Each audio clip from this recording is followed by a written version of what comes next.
ايه؟ تفتح المشروع الخاص بيك وفي مصر؟ اكيد بتهزر طبعا. لا اصل اكيد مش هتعمل كده. يعني هتحط شقة عمرك كله في مشروع وفي مصر؟ انت يا ابني عارف الوضع في مصر عامل ازاي؟ طيب همشي معاك للاخر. قررنا نفتح مشروع، ايه هو بقى المشروع؟ هتتابعه ازاي وانت بره مصر؟ كو-working سبيس. لا برافو. يعني حتى مش مكان بيدي انجلش كورسز، الحاجه اللي احنا بنفهم فيها. لا انت اكيد بتهزر. طيب بلاش، خلينا نفتح مطعم، كافيه، حاجه مضمونه. ليه تاخد الريسك دي؟ ماشي يا سيدي، ايه بقى البلان بتاعتك؟ ومين الناس اللي هتشتغل معاك؟ وايه بقى نظريه الست شهور اللي انت بتقول عليها دي؟ يعني في 6 شهور لو الموضوع ما نجحش خلاص احنا كده هنبقى بنشحت حرفيا. لا لا لا، بقول لك ايه، الموضوع ده هيفشل. هيفشل. اسمع مني اسمع مني اسمع مني، هيفشل هيفشل. لا لا لا، ما فشلش، نجح. نجح الحمد لله. طيب نجح ازاي، وايه الحاجات اللي ركزنا عليها في اول 6 شهور، وايه هي نظريه ال6 شهور دي اصلا، وايه علاقه ابراهام لينكولن رئيس امريكا ال16 بالموضوع، وليه مصر بالتحديد؟ حضر قهوتك، تعال نقعد نتكلم في كل ده. انا ماجد نوار، والفيديو ده مهم ليك لو انت بتفكر تفتح المشروع الخاص بيك في مصر.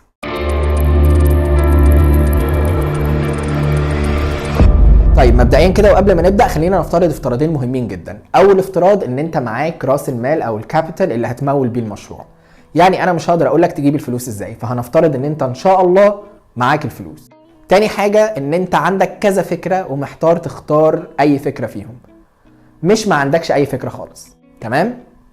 تمام. تعال بقى نبدا، وعلشان نسهل الموضوع هنرسم تايم لاين مدته 6 شهور. قبل ما تبدا، اول 3 شهور، بعد 6 شهور. نبدا باول مرحله اللي هي قبل ما تبدا في تنفيذ المشروع بتاعك. وهنا يجي دور ابراهام لينكولن. ايوه، هو اللي كان ليه دور رئيسي في تحرير العبيد في امريكا، بس احنا مالناش علاقه بموضوع العبيد ده دلوقتي. ابراهام لينكولن ليه اقتباس بيقول فيه ان انت لو طلبت مني ان انا اقطع شجره في 6 ساعات، فانا هقضي اول 4 ساعات بحضر الفيس بتاعي. ايه علاقه ده بالبزنس؟ هو بس مجرد مثال لأهمية فترة التحضير، أو أهمية إن أنت تاخد وقتك كويس جدا قبل ما تبدأ في تنفيذ المشروع بتاعك. طيب إيه هي بقى الحاجات اللي أنت المفروض تركز عليها في مرحلة التحضير أو قبل ما تبدأ في تنفيذ المشروع بتاعك؟ أول حاجة وأهم حاجة يا صديقي هي الفكرة. فكرة المشروع بتاعك لازم تبقى حاجة authentic أو مختلفة. ومش معنى كده ان انت تروح تعمل حاجة ما اتعملتش قبل كده، لكن لو هتعمل حاجة already موجودة فلازم يبقى عندك edge او value مختلفة عن باقي الناس اللي حواليك.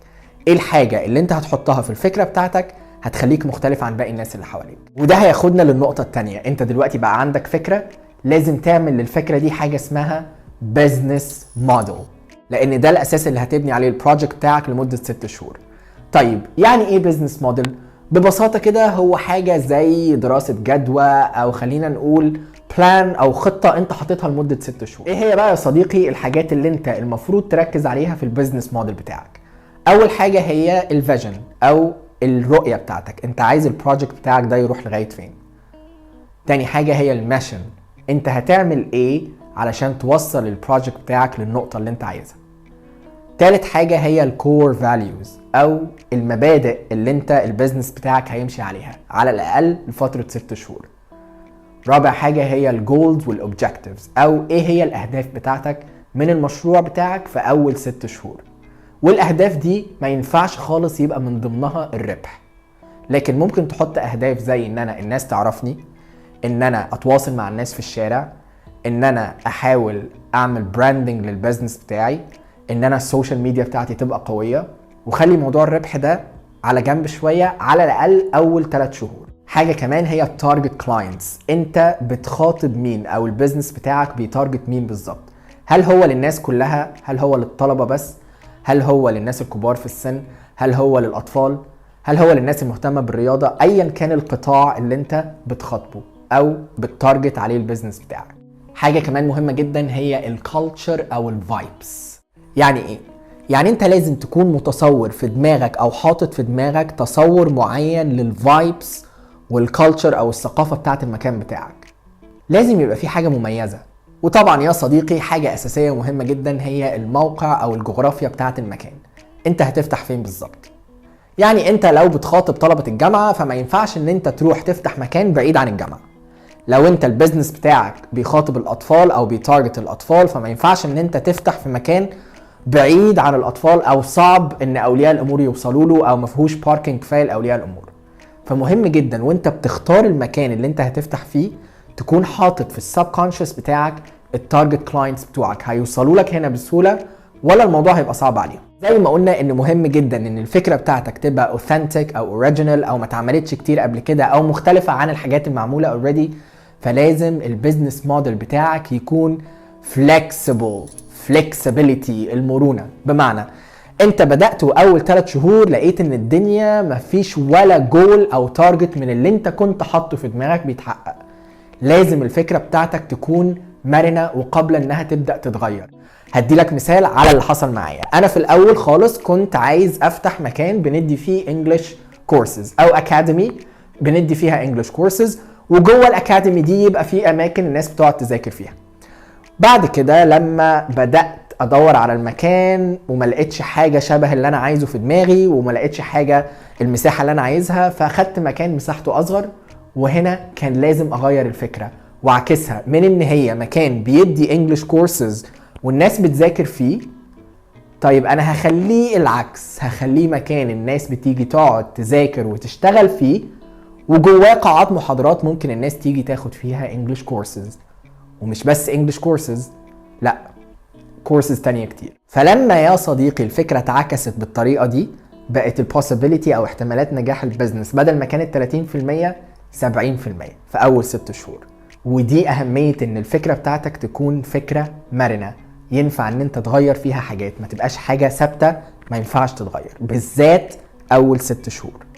تمام، استقريت على الفكرة وحاولت على قد ما اقدر انها تكون اوثنتيك او اوريجينال او مختلفة شوية عن الحاجات الموجودة حواليا. حطيت البيزنس موديل بتاعي وحاولت على قد ما اقدر ان هو يكون فلكسبل او مرن. اخترت الموقع والمكان وجهزت المكان واحنا جاهزين نبدأ. اول 3 شهور تيجي بقى دلوقتي مرحلة البراندنج. والبراندنج معناه ان انا بخلق ايدنتيتي للمكان بتاعي او بعمل المكان بتاعي هوية. وده بيبدأ من اختيارك لاسم البروجكت بتاعك. حاول تختار اسم كاتشي، حاول تختار اسم مميز، حاول تختار اسم بيخدم الفكرة بتاعتك. يعني مثلا بما ان البروجكت بتاعي mainly هو coworking space فخليت الاسم space. كلمة ليها معنيين، معنى الفضاء وده بيوحي بالابداع والانوفيشن والكرياتيفيتي وكل الحاجات الحلوة دي، وكمان space بمعنى مساحة، ان انت ليك مساحة عندنا تيجي تقعد تذاكر او تشتغل فيها. والكاتشي فريز كانت بمنتهى البساطة a place to learn a space to work. place to learn ليها علاقة بالكورسز اللي بتتقدم في المكان والايفنتس والوركشوبس، وسبيس تو ورك ليها علاقة بان انت تيجي تقعد تذاكر وتشتغل. الاسم، السلوجن، اللوجو، البرنت اوتس او المطبوعات بتاعتك لو انت هتعمل مطبوعات، كل ده بيدخل تحت البراندنج. اهم حاجة هتساعدك في اول 3 شهور علشان تعمل براندنج محترم هو الماركتنج او التسويق. مؤخرا ناس كتير بدأت تختصر كلمة تسويق في الديجيتال ماركتنج او الماركتنج على السوشيال ميديا. لو انت بتفتح بروجكت على الارض فلازم الماركتنج بتاعك يبدأ من على الارض وبعدين يروح على السوشيال ميديا. علشان كده اهم حد تركز معاه وانت بتعمل ريكروتمنت للستاف هو الماركتنج مانجر او الماركتنج اسيستنت. لازم الماركتنج مانجر بتاعك يكون شخص كرييتيف، يكون شخص دارس السوق كويس، دارس المنافسين، عارف الاسعار، عارف الطرق اللي بتنجح مع الناس في الدعاية، عارف التريكس بتاعت السوشيال ميديا، عارف التريكس بتاعت الشارع وازاي ينزل للشارع وازاي يتواصل مع الناس في الشارع علشان يسوق لك اونلاين واوفلاين. مهم جدا ان انت تماركت لكل تفصيلة في المكان بتاعك، بداية من الكرسي اللي موجود في المكان لاكبر سيرفيس بتقدمها. لازم تشو اوف للكلاينتس بتوعك ايه اللي بيميز المكان عندك عن باقي الاماكن. تاني حاجة لازم تركز عليها في اول 3 شهور هو الريكروتمنت بتاع الستاف ممبرز بتوعك. على سبيل المثال البيزنس موديل بتاعي انا ما كنتش محتاج ناس عندها خبرة او ناس كبيرة في السن، كنت مركز اكتر على الشباب الصغير وكنت مركز اكتر على الناس الاكتيف واللي عندهم sense of creativity. وده فرق معايا جدا في اول 3 شهور لان هم دول اللي عملوا الكالتشر والفايبس اللي انا كنت عايزها في المكان. تختار الناس المناسبة للبيزنس موديل بتاعك بعيدا عن فكرة الاكسبيرينس وبعيدا عن فكره الكواليفيكيشنز، اختار ناس شبه المكان اللي انت بتفتحه. طول الوقت فكر الستاف ممبرز بتوعك بالميشن والفيجن والكور فاليوز بتاعت المكان، لازم يبقوا حافظينها ومصدقينها ومصدقين الميشن والفيجن بتاعت المكان بتاعك علشان يعرفوا يماركت للمكان. ايوه، كل فرد من الستاف هو ماركتنج تول، لازم يبقى عنده انسايتس على الماركتنج، ولازم يبقى بيسوق للمكان طول الوقت عن طريق حاجه اسمها الورد اوف ماوث.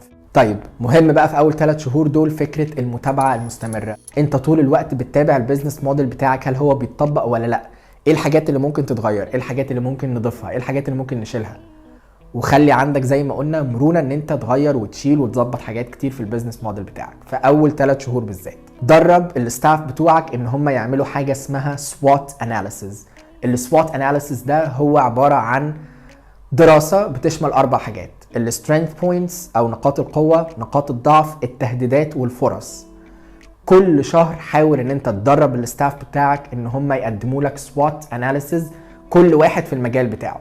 يعني الماركتينج يقدم لك سوات ليه علاقه بالماركتينج، احنا عندنا نقاط القوه بتاعتنا في الماركتينج مثلا ان السوشيال ميديا بتاعتنا كويسه. نقاط الضعف انه مثلا احنا الاوفلاين ماركتينج محتاجين نشتغل عليه شويه. الثريتس انه الاعلانات بتاعت السوشيال ميديا غاليه، فده ممكن يبقى تهديد. الاوبورتيونيتيز احنا ممكن نطبع فلايرز وننزل نوزعها على الناس. كل واحد في مكانه او في البوزيشن بتاعه جوه المكان يكون بيقدم لك سوات اناليسيز بشكل مستمر، خلينا نقول كل اسبوعين او كل شهر بالكتير. انت بقى كبزنس اونر جمع كل السواتس دي وحطها مع بعض، وحاول ان انت تشوف ايه الويكنس بوينتس وازاي تشتغل عليها، ايه السترينث بوينتس وازاي نطورها، ايه الثريتس ونحاول نتجنبها، ايه الاوبورتيونيتيز ونحاول ان احنا ننفذها. يبقى المتابعه، الريكروتمنت، الماركتنج اونلاين واوفلاين، الفلكسبيليتي، وخلينا نقول تاني فكره ان انت تبني ايدنتيتي للمكان بتاعك، ومن خلال الايدنتيتي دي هيبدا يطلع لك حاجه اسمها لويال كاستمرز او عملاء اوفياء للمكان. هم بادئين معاك وخلاص المكان عجبهم فابتدوا يجوا كده، بدا يبقى عندك انديكيتورز او مؤشرات ان البيزنس بتاعك ناجح. يجي بقى لتاني 3 شهور من ال6 شهور، ودي المرحله اللي انت هتبتدي تراقب فيها المارجن بتاع الربح. هل المكان بدا الى حد ما يدخل اي نوع من انواع الربح حتى لو صغير؟ طيب هل المكان بدا يغطي التكاليف بتاعته حتى لو بمارجن صغير برضو؟ هل احنا بنخسر جامد؟ طيب هل نكمل على اللي احنا عملناه اول 3 شهور ولا محتاجين نصرف اكتر في الدعايه؟ محتاجين البادجت بتاعنا تعلى اكتر في الماركتينج؟ محتاجين حد كمان في الاستاف يبقى عنده فيجن مختلفه مثلا؟ فانت مينلي بترفلكت على اول 3 شهور. وخليني ادي لك مثال على اللي حصل معايا. في اول 3 شهور قدرنا ان احنا نتواصل مع الناس، السوشيال ميديا بتاعتنا كانت قويه، البيزنس موديل ابتدى فعلا يتطبق زي ما احنا كنا عايزينه، التارجت كلاينتس اللي احنا كنا متارجتينهم هم اللي بقوا بيجوا المكان. لكن بعد كده بدأنا يبقى يواجهنا مشكلة انه الفاسيلتيز اللي موجودة في المكان محتاجة كل شوية نجددها. فده كان البلان بتاع التاني 3 شهور، ان احنا بدأنا نغير حاجات في الفاسيلتيز اللي احنا كنا حاطينها في المكان. حاجة كمان بدأنا نركز عليها في تاني 3 شهور وهي التريننج بتاع الستاف. احنا بدأنا نركز اكتر على التريننج بتاع الناس الموجودة في المكان. وطبعا الماركتنج مكمل معانا تاني 3 شهور، لكن تول مهمة جدا بدأنا نطبقها في تاني 3 شهور هي ان احنا بدأنا نابروتش اللويال كاستمرز بتوعنا او الناس اللي حبت المكان وبدأت تيجي فيه بشكل مستمر، ان هم يكونوا جزء من الماركتنج بتاعنا، ان احنا نصور معاهم، ان احنا نلعب معاهم، ان احنا نتكلم معاهم، ناخد منهم ريفيوز. فبدأنا نزرع في المكان ثقافة ان انت مش مجرد كلاينت انا باخد منك فلوس وخلاص، انت جزء من المكان. وده ساعدنا كتير جدا في الورد اوف ماوث او ان الناس بقت بتعرف بعض، فده كبر الكوميونتي بتاع سبيس. علشان كده مهم جدا التفاعل مع الكلاينتس بتوعك، وان انت دايما يبقى في بينك وبين الكلاينتس بتوعك لينك. ميستيكس حاول ما تقعش فيها في اول 6 شهور، ما تفقدش الامل بسرعه، وخلي عندك صبر وخلي عندك مرونه في افكارك. اسمع للناس كتير وحاول ان انت تستفيد من خبرات الناس اللي عملت حاجه شبه كده قبلك. ما تستعجلش الربح المادي. هو في ربح مش مادي؟ ان انت يبقى عندك لويال كاستمرز او لويال كلاينتس بيجوا لك على طول، فده ربح. ان انت الناس بدات تعرفك في الشارع، فده ربح. ان انت الناس في الريفيوز بتاعتها بتقول على مكانك ان هو مختلف وان هو الفايبس بتاعته حلوه والكالتشر بتاعته حلوه، فده ربح. مع الوقت الحاجات دي هي اللي هتأدي للربح المادي. ما تقلدش حد، be yourself, be authentic, be original. بعد كده الناس هي اللي هتقلدك. وفي النهايه يا صديقي دي مش وصفه سحريه، لو طبقتها فالبيزنس بتاعك هيكسر الدنيا في اول 6 شهور، لكن هي مجرد تجربه شخصيه ممكن تاخد منها الحاجات اللي تناسب البيزنس بتاعك، وممكن تاخد منها حاجات معينه وتغيرها او تطورها علشان تناسب البروجكت بتاعك. لو كان في حاجه في دماغك قبل ما تتفرج على الفيديو ما غطيناهاش في الفيديو ممكن تكتبها لنا في الكومنتس وهنرد عليك. وما تنسوش اللايك والسبسكرايب علشان يوصلكوا كل جديد. وما تنسوش اللايك والسبسكرايب علشان توصلكوا كل حاجه. اوكي ما بعرفش اقول الحاجات دي خالص. ولو مهتم ان انت يوصلك فيديوهات تانية شبه الفيديو ده ما تنساش تعمل لايك وسبسكرايب. سلام. كابتن سوباسا بالجابانيز، كابتن ماجد بالعربي، ماجد احمد، كابتن ماجد.